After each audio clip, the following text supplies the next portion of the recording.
Imagine yourself walking down a dusty street in a small Wild West town. The sun had set, casting long shadows across weathered boardwalks. You pass saloons. Their swinging doors let in the sound of clinking poker chips and jolly piano music into the warm evening air. But beyond the noise and jovial facade of these saloons, something much darker lurks, something which very few of the men enjoying their drinks inside would even think twice about. What's really going on behind those swinging doors? What is happening in those dark rooms where the piano music rings out like a faint ghost of cheer? It's not what you'd figure on from the romanticized versions of the Wild West, but rather a tale as dark as evening, with exploitation, abuse, and despair. Welcome to the hidden horrors of brothels in the Wild West. Imagine yourself walking into one of these brothels. The air inside strikes you like a blow in the solar plexus, thick, heavy, and suffocating. A strange, musty stench fills your nostrils. Sweat, old perfume, and something a lot worse. The poor candlelight flickers, dancing strange shadows on the walls, making it hard to see clearly. But there is no need for ideal vision to realize that one thing or another is enormously wrong. There, in the darkness, are the women of Wild West brothels. Women huddled together in rags, the sheen of their eyes killed due to the burden of being consumed by suffering, their skin weathered with the invisible, almost indelible marks of ages upon ages spent in a living hell they never opted for. These women are not merely sitting, they exist in a nightmare, a never-ending nightmare, a nightmare foisted on them by men who are in positions of power over them, physical, but also very much psychological, emotional, and often even political. But to these women, the Wild West wasn't any land of promise or freedom. It was a prison, a tight, unyielding tangle of control and suffering into which almost all had been thrown against their will. For most, not even the dream of escaping existed. Some perhaps did dream differently, but those dreams were pitilessly defeated by the cruel weight of frontier reality. Now let's try to work out exactly how things came to this state. Was it simply because of the ruthlessness of the environment, or was it something more sinister? It wasn't bad luck, or the inevitable result of a rough frontier. Actually, most of these brothels were highly controlled. In many cases, they were even run by some of the most prominent individuals in town. They were not some dingy, ignored nooks of society. These brothels were hotbeds of corruption, manipulation, and cruelty. These houses of prostitution formed a big part in how the Wild West worked, as tools to balance the unjust or oppressive wheel of power. The local police were in their full knowledge of the events occurring in these brothels, and instead of stopping the abuse, they preferred to act as if nothing happened. Why? The explanation is because the brothels had to be accepted for the greater good. These were perceived as ways through which the men would be distracted enough that they would never rebellion or upset the order within this town. In essence, the brothels stood in the way of chaos. But it wasn't just that men were buying sex. No, the real exploitation was multi-layered. These women were employed for money laundering, espionage, and even political manipulation.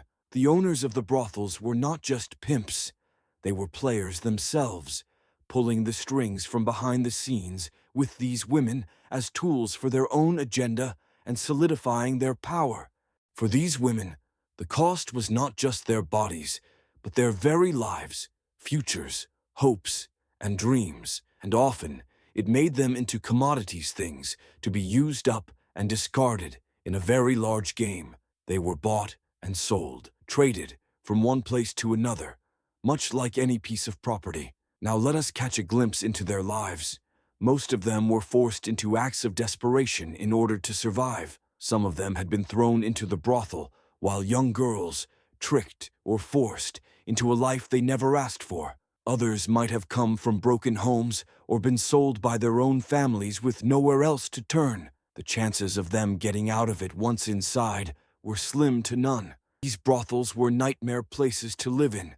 Normally, they were permitted to stay in overcrowding, unsanitary rooms and without private freedom. It was at the mercy of owners and customers of the brothel. They had to comply with every little whim that came upon them. Slight punishments awaited them. Such punishment ranged from physical abuse all the way to throwing them out onto the streets for absolutely nothing. Their autonomy had been destroyed, their dignity smashed, their hope lost, powerless, utterly at the mercy of the abusers. What's worse, most of these women had to engage in criminal activities just to survive. They turned out to be thieves, blackmailers, and even spies, just to save themselves either from the beatings of their pimps or to save themselves from starvation. More than being victims of such a cruel system, they were pawns to be used in the major games of corruption and control. The question is, what does all of this tell us about the Wild West? Tales of fearless cowboys and daring outlaws, coupled with epic gunfights. The untold tales are a great deal more dark and disturbing. It is the stories of women, the forgotten ones, caught in a system that used them and abused them until they were dry. These stories are seldom told, and when they are, mostly skimmed over or forgotten in the excitement of frontier legends. But the real history of the Wild West is not solely one of lawlessness and heroism. It is, in fact, a grim reminder of how power can be so easily abused. The women who had to live in these brothels were not just victims of circumstance, but were victims of a deeply corrupt and exploitative system. It's a system that cared more about maintaining power than about the lives and well-being of the most vulnerable. And this is a history that needs to be remembered. It's a warning history, one that shall remind us that when power goes unaccounted for, the most vulnerable are the first ones to be in the crossfire. Once we forget that, once we allow it to fall to the background of our awareness, we risk making the very same mistakes that allowed such horrors to occur in the first place. So what is there to learn from this? What is the lesson of the forgotten women of the Wild West to teach us? This should be a stark reminder. When we ignore the suffering of the vulnerable and shut our eyes to abuse of power, we become complicit. We fail in standing up for those who can't stand up for themselves. From the human trafficking of women and men into brothels, to exploitation in systems of the world where they were seen as less than human, is our world today. The story of the Wild West brothels is not a chapter within a book, but rather still very loudly echoing today. What can we do, then, that we shall never forget these stories or try to work our way through so those among us that are vulnerable get protected? Justice, equality, world without exploitation, fight for it. Be able to show at least that kind of empathy, so history is not repeated. What do you think of this dark chapter of history? How can we work together to ensure that never again, anywhere, are people subjected to what was endured by these women? Let me know your comments below. If this story has moved you to reflect on the forgotten in our world, please take a minute to like, share, and subscribe. Let us allow these untold stories to continue living while we work together in bringing all forms of exploitation to an end. Thanks for watching, and let us remember the forgotten so that history can't repeat itself.